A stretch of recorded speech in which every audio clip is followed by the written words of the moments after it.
Everyone, this is Team Infinity Cerulean. We're doing a Narukami deck profile pre-premium collection, so I guess we can just take it away.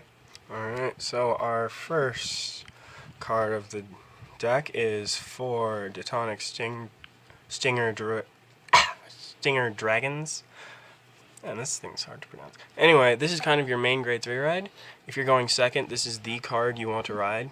Mostly because if every turn that you're advancing through the game, you're going to want to use his second effect, which is when you ride another grade 3, you're going to move him from your soul to a rear guard, which is a free card, and then you'll be able to use his secondary or his other effect, which is very strong for building up your bind zone, which is kind of what the deck wants to do progressively throughout the game, which is Counterblast 1, or its effect is Counterblast 1, choose one of your opponent's front row and bind it.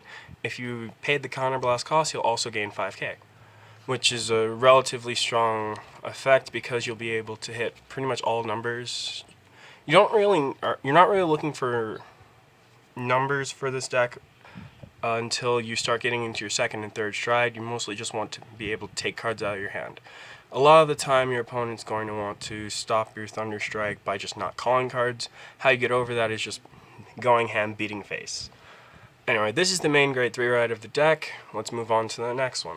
Now, a lot of people that play at least I've seen that play Narukami tend to play Dragonic Vanquish or Sparking, but my personal favorite is Dragonic Drill Dragon. Now, this is, if anyone's familiar with the clan, this is your restander that came out in the same set as Stinger. Its effect is Counterblast 1, on attack, bind one of your opponent's front row, discard the same number of cards as their rear guards, and then you can restand at the end of the battle for drive -1. Now, the reason why why I picked this card over Dragonic Sparking is because if I have to go first and ride up to grade 3 first, This is Dragonic Sparking. I don't want to have to just kind of ride, swing, and we advance 1 damage. With this, what this card does, it applies a lot more pressure to your opponent because they have to worry about dying right there. The deck can actually be pretty lethal with this. Because you can restand while your opponent's still grade 2, and because of the Excel circle, you just throw something down, and you'll be able to generate a lot of advantage. I've even managed a game where I rode into this card, put my opponent to 5, closed it out the next turn. I didn't even have to worry about what they had to do. It's pretty strong. Anyway, we only play 3 of these, mostly because I didn't have room.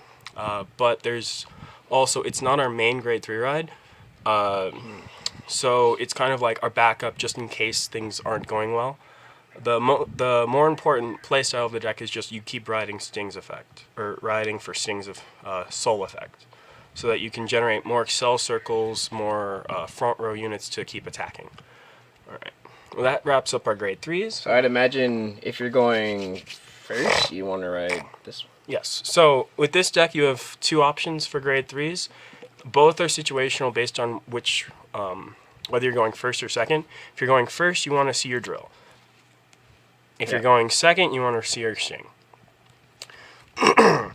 Whereas in the previous builds that we play, or that were seen, it just generally just wanted to go second.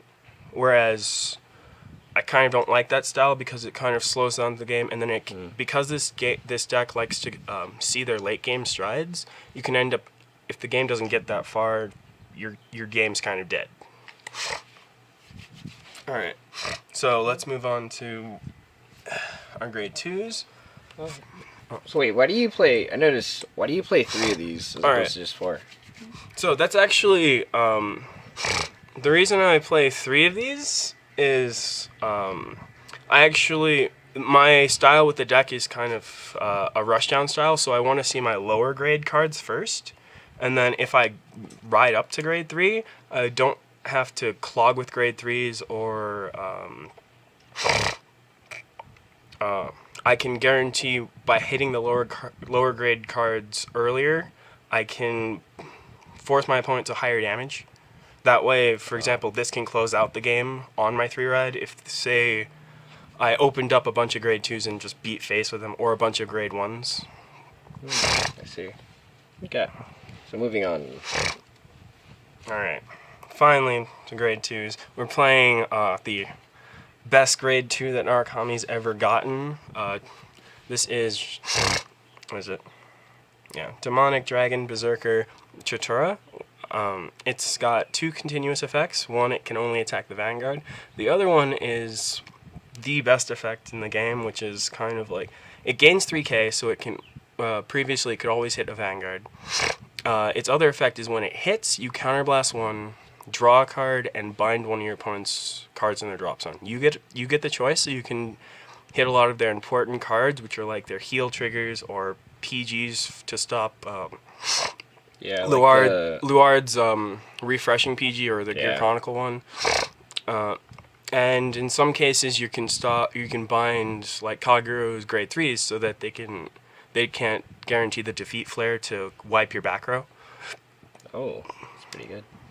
So wait, it's an 8K though. Yeah, no, this deck actually plays a lot of 8Ks, but generally riding an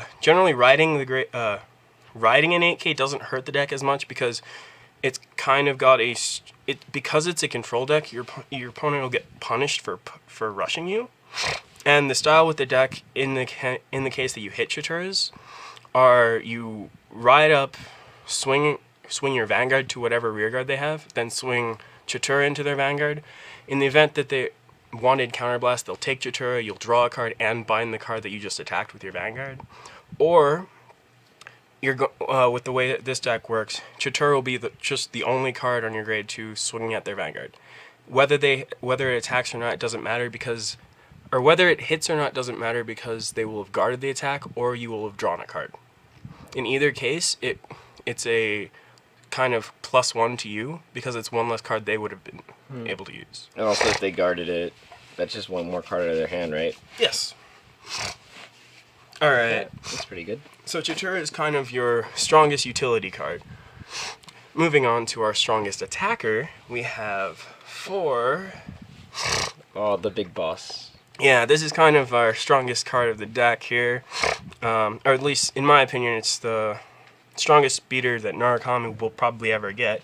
It is... what is it? Plasmatron Dragon. So its first effect is Thunderstrike 4, which means you need 4 cards in the bind zone.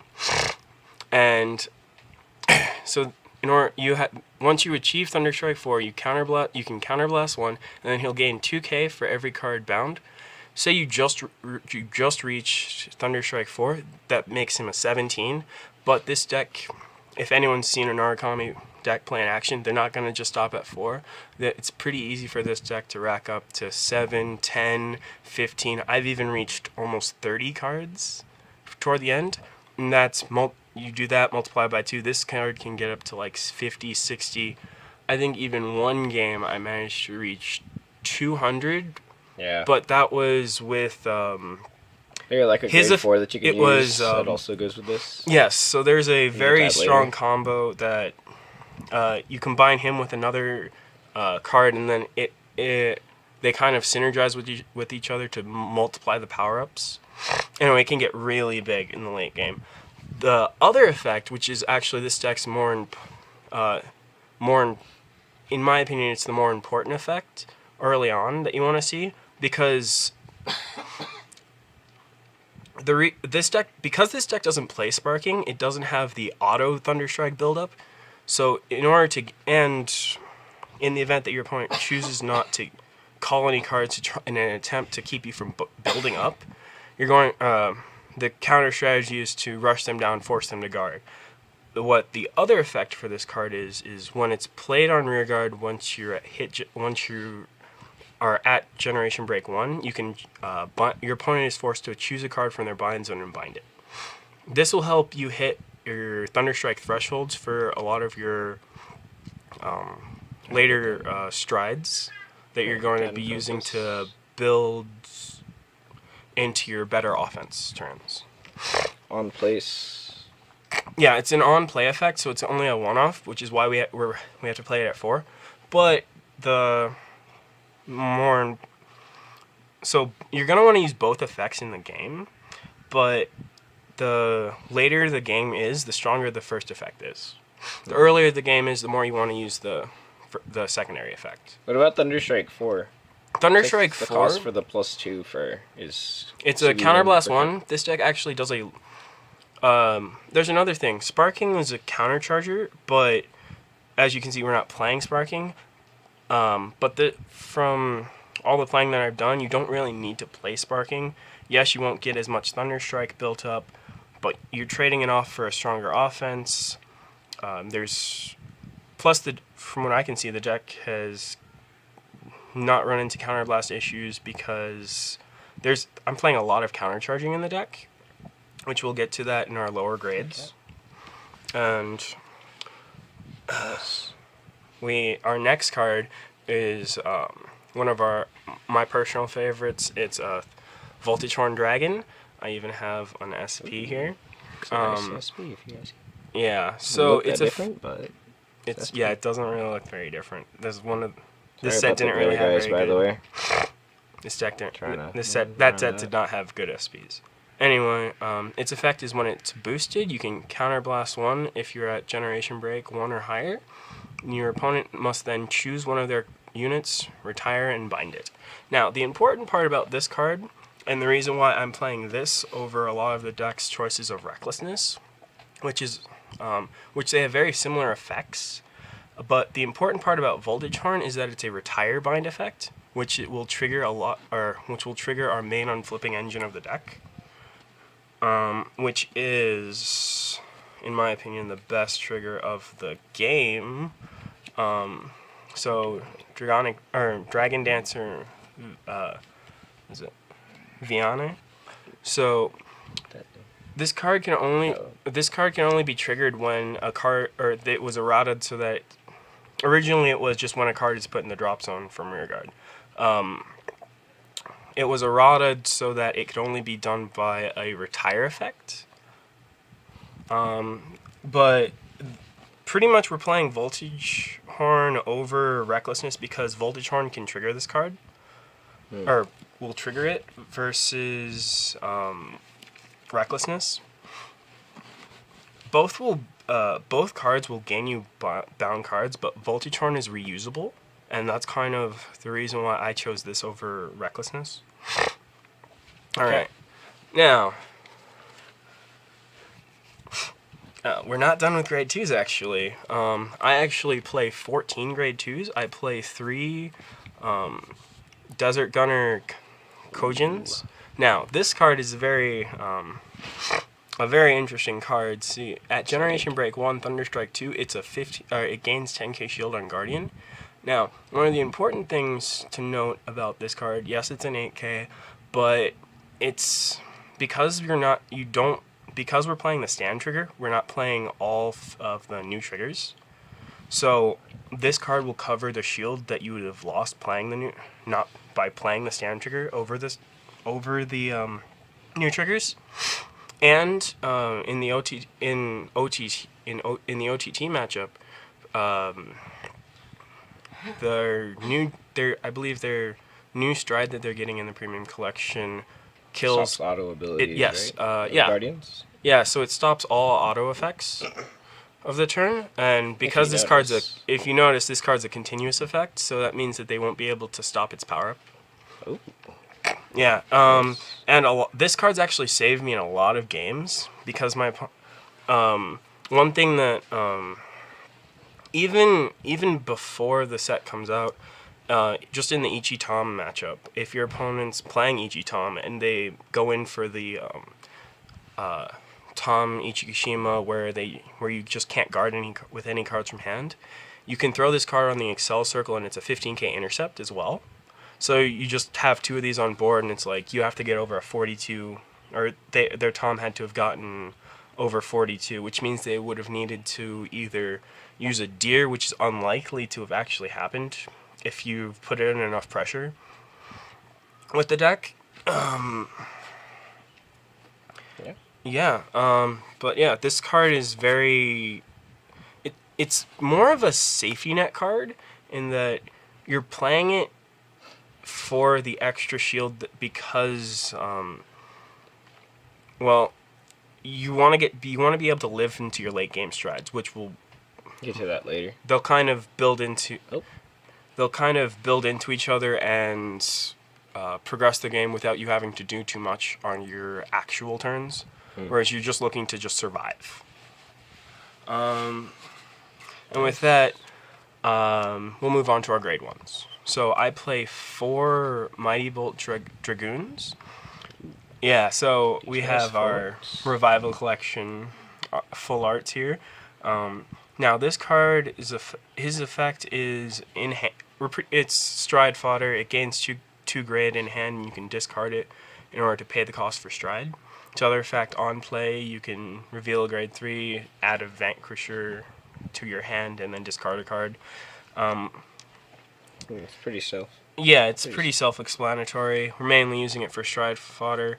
In my opinion, though, the best ratio between grade 3s and stride fodder is to have a rough ratio of about 10. I think that ratio might change a little with the introduction of the progenitor Yeah, dragons. Predator's pretty strong. And actually, with progenitor dragons coming out, I may choose to reduce the stride fodder to up this back up to 4. But like I said earlier, I'm currently playing 4 because I want to see my lower grade cards, because I want to be able to put a lot of damage early on. Okay. Plus, if your opponent's choosing to deny you Thunderstrike, that means that they can't afford to call Guardians. Otherwise, you'll be able to build it with all your drop zone bind effects, which, by the way, is probably the best way to play the deck rather than board control. Like, you still need to play board control cards, but you don't need to go for full board clearing. In fact, you want to leave your opponent with some cards there to prompt them to call more support cards. And that'll eventually bait them into calling more cards. Alright, so next up, we're playing 4 Smash Boxer Dragons. Now, this is a really good grade 1. Mostly because it's a countercharger. So when at Thunderstrike 3 Generation Break 1, after it boosts, if your Vanguard is Vanquisher, it can move itself into Soul, which will refund you a soul for some of your costs. Like for example, your G guards or your strides will eat up a lot of your soul, and your grade 3s don't exactly stay in soul because your main ride is Stinger. The other effects so it'll move into soul, you'll draw and countercharge. So it's kind of the jack of all trade kind of card. You wanna have, if you're going in for your stride turns, you want to see this card just so that you can refund your hand after you've spent it on your board.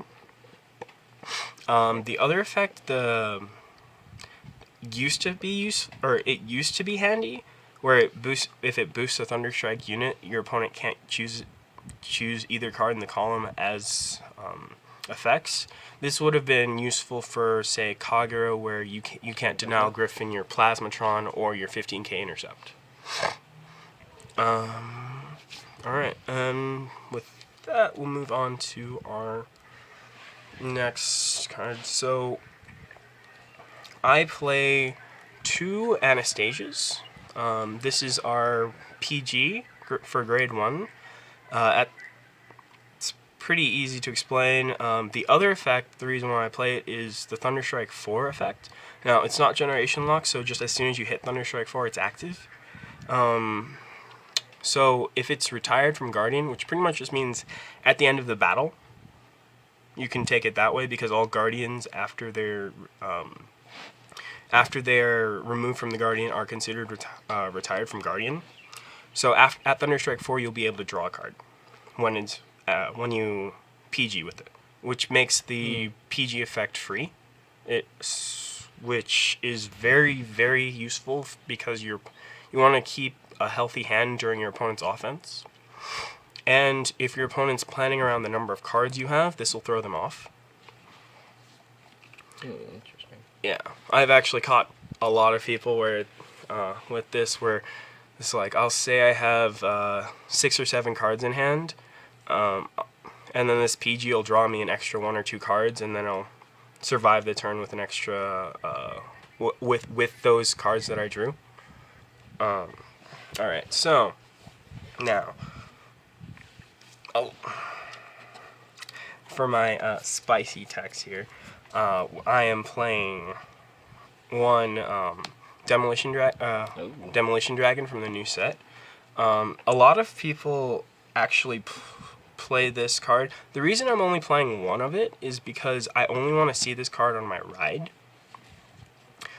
Because it's got a Vanguard effect. If it hits on Vanguard, you can draw a card, which is a you're building up cards early. The main style of this deck is actually a no back row style, and I'll get into that later, which is also why I don't play this at a high count.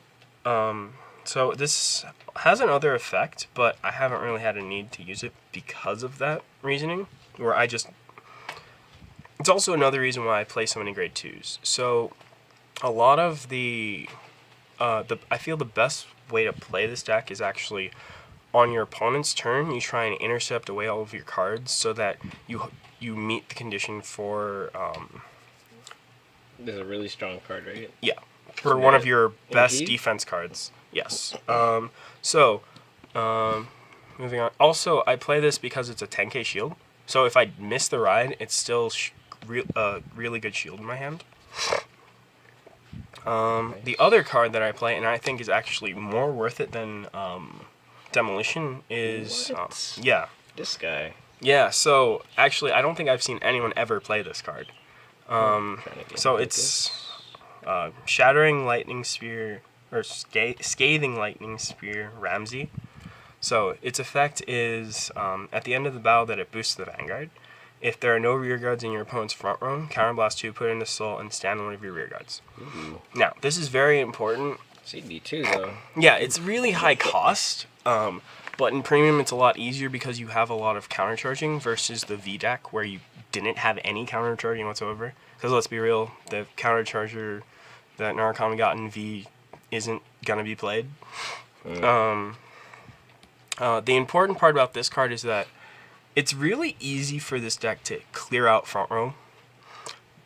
Whether your opponent chooses to use their intercepts or not, most of the time they'll try and clear out their front row even by themselves, just so that they can guard stuff, or so that you don't kill it with your drill dragon.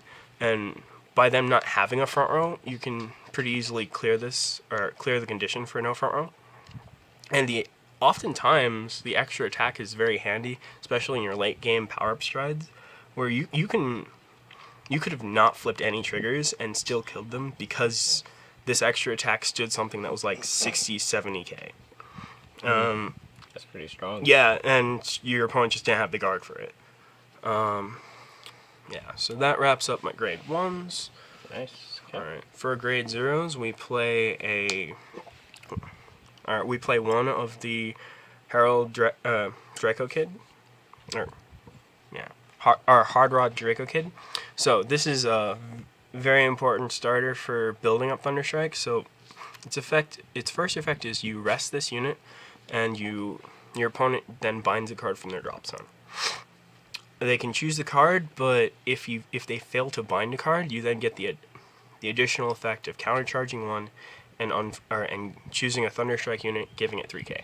Now, we have a few Thunderstrike units in our deck where we can give them 3k, the most important one being our 15k shield, so it can keep hitting and it can stay on board.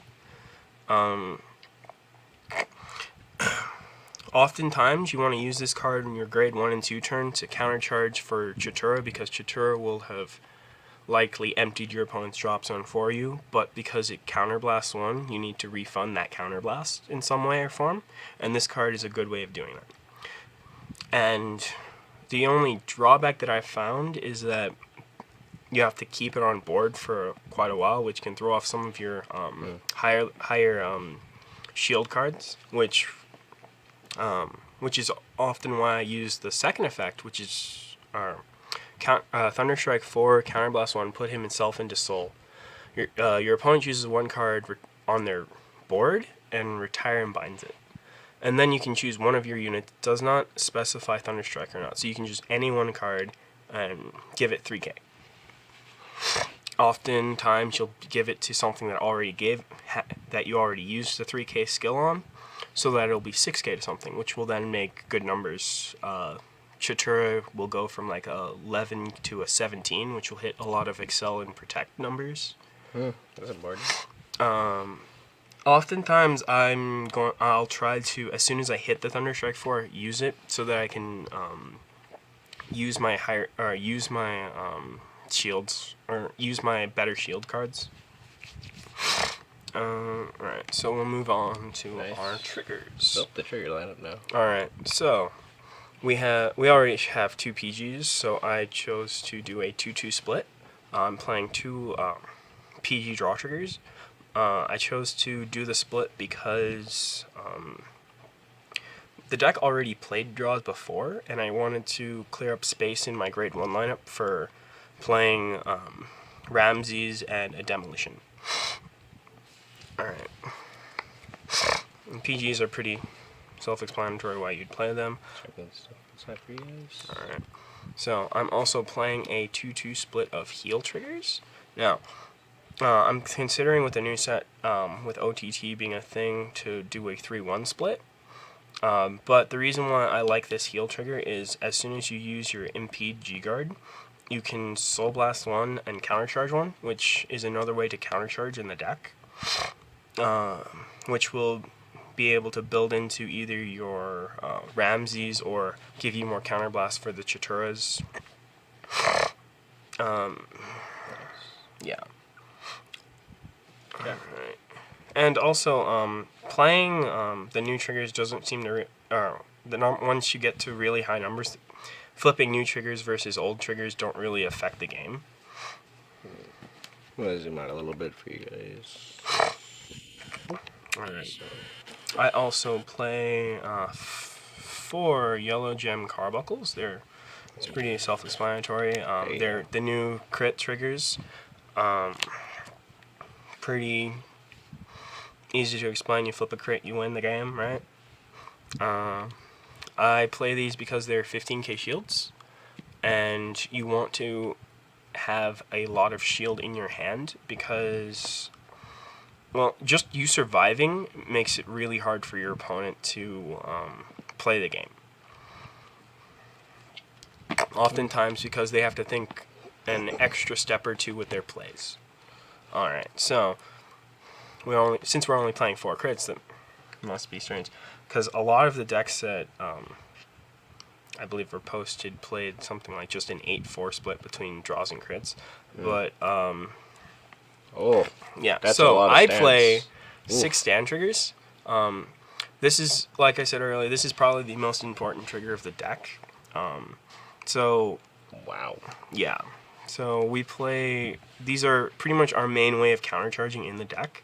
The stand trigger, when something's retired, you can put it back in deck, shuffle, and this can trigger on both your turn or your opponent's.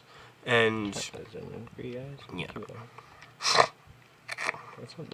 So the stand trigger, if you just hit 2 of them, if you have a voltage horn that's a countercharge 1 versus his, when you think of... Sorry about that. The video kind of cut off. Battery's running low. Well, no, I play So 6 stand stands triggers? because stand triggers are actually really helpful because oftentimes your opponent will drop guards. Say I ride to grade 3 first on drill. If you flip stand triggers versus crit triggers, it might take a bit more effort there, but your stand triggers will actually eat up a lot more shield than crits would. Say your opponent just had the shield to block your first drill, or they decided to just take the first hit versus well, actually that's kind of hard to explain.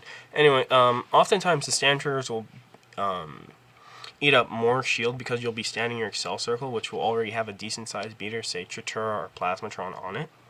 And so pretty much your opponent won't be able to keep the cards in hand to hit on when it comes back to their turn. And well, that's also why our extra stands, or in order to pay the cost for a lot of things, we play all of the countercharging stands. This card, or this stand, you move it into Soul, countercharge 1. This card, when something's retired, you put it back in deck, shuffle, draw a card, countercharge 1. Okay. Alright. Nice. Alright. Moving on to Strides. G-Zone. Yeah. Okay. Sorry about that. Okay, sorry, we have another cut. But, okay, so the G-Zone. Alright, so we play 4 V-Busters and 4 Voltages. So, first stride on, you kind of just want to be going into V-Buster, mostly because he will bind a card from board and drop. So on first stride, as long as you have more cards in them, you'll get the 3K effect, which you'll be able to distribute to your current attackers on board. You mostly want this so that everything will hit, because you can rip stands to just keep pressuring your opponent. It's okay if you hit a damage trigger, you have your Excel circle, which will likely still be able to hit numbers once you distributed your power. And then when you see a chance to finish the game, you'll go into a Voltage. Once you've built up enough Thunder Strike, your lanes will get 3K per 3K per Thunder Strike, and that can really snowball in the later turns. And that's how you can get those 50, 60, 70K lanes. And when you flip stands, even if your opponent had say the stands were crits instead, if your opponent just had 4 PGs or protect markers in hand, your turn was done. Whereas if you flip stands, your opponent then has to deal with, instead of 4 attacks, upwards of 5, 6, 7, even 8 attacks if you've managed to get a Ramses off and an extra Excel circle. And that can very easily close out games in the later turns. Okay. Nice. Okay. I play 2 of the GB8s. And this card is really good. You want to get there as quickly as you can, because when it's played on Vanguard, you bind all of your cards on your opponent's board, or on both players' board, and all of the cards in your opponent's drop zone, which instantly nets you all of the Thunder Strike you would need for the rest of the game. And the additional continuous effect that you'll gain is all of your units for the rest of the turn will gain 2K per card in the bind zone. So you've just bound all of your opponent's cards that they've played throughout the entire game, and now all of your cards get buffed for it. It's similar to going into a Voltage turn, so again, if you flip stands, you'll likely get over your opponent's built-up guard. Alright, we play 1 VMAX. Ooh. Its effect is Counterblast 2, Thunder Strike 5. If your opponent has no units on the board, you can deal 1 damage to them. Now, it does not. This doesn't have a damage requirement, so if your opponent's at 5, you can deal them to 6 at the end of his attack. And he also has an additional effect for each Vanquisher, which is why we play 8 Vanquishers. He can gain an additional battle to a rearguard. So you can swing at Vanguard, and then for each Vanquisher, say you did this for second stride, and you've had 2 V-Busters face up, you can swing at your opponent's Vanguard and 2 boosters, or both of their front row units, so that they can't intercept, or other things like that. This is very rare stride to go into, but you do want to play it for the damage ping from 5 to 6. That your opponent, or in case your opponent's built up a lot of shield and you just can't get over it. We play 5 G Guardians. We play Mystic Wisdom mostly in the event that we ride first. It'll still gain 10k shield by binding 2 of your own cards from drop zone. They have to be different grades, so you will have needed to gotten rid of some cards or intercepted or whatever. It's a relatively easy condition to get off. Most of the time, you'll even be binding one of the heal trigger you use to G-Guard with it. It's mostly just so you can get to GB1. we play 2 Bulwarks and 2 Impede Dragons. Impede Dragon is your strongest G-Guard in the deck. We got 2 The Revival of Collection. the Revival Full Collection. Now, it's a little blurry. the main reason that we don't play... a lot of decks play the new Rising Phoenix. The main reason I don't play this card is actually because of Impede. So, Impede's effect is just when it's played, your opponent binds a card, and then if the difference between you and your opponent is 2 or more rearguards, oftentimes your opponent will have had 4 to 5 rearguards before you put the Impede down. So, say that would mean they'd drop down to 4. With Rising Phoenix, however, he doesn't go away, and oftentimes my grade 1 lineup was picked specifically for cards that will leave the board, so that's really, and that's also why we play so many intercepts. It's so that we can trap our opponent into ending their turn early. So oftentimes you'll see a 4 or 5 piece combo just going nowhere, just because an Impede came out and killed 2 of their guys. I've actually stopped a lot of Bermuda players because of this. So the Bermuda Stride that a lot of people play as the restander for the Chocho deck, where you need to return 3 units from their board, and in order to restand the Vanguard, and then it gains 5k per. Now, because they have to return 3 cards, and if you've set up your board to be able to kill 2 of their rearguards, in order to trigger Impede, that means that they will have had to return 5, or you will have killed 2, and they will have had to return 3, which means that they will only have the Vanguard swing left. So that means that you can. It's a pretty easy guard, because then you just drop a PG and their turn's done. They end their turn at 4 attacks. The other G guard we play kind of as a filler is Bulwark. Now, the most important part about this card is it's also got a continuous Thunderstrike 3 effect where it gains 10k shield, which will help in the OTT matchup. The other effect for this is it's a constant ability. Yeah, Thunderstrike 3, yes. As a plus 10 shield. At Thunderstrike 4, you can then retire one of their interceptors that is rested. So and that procs for every Thunderstrike, every additional 4 you get in the bind zone. So at Thunderstrike 8, you can kill both of their rested units.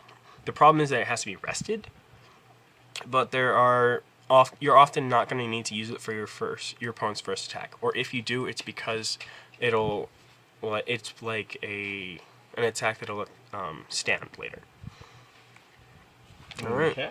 And with Anything that, else? I believe. Okay. Well, thank you. Sorry. Thank you guys for. Thank you guys for watching. This is Team Infinity Cerulean signing out.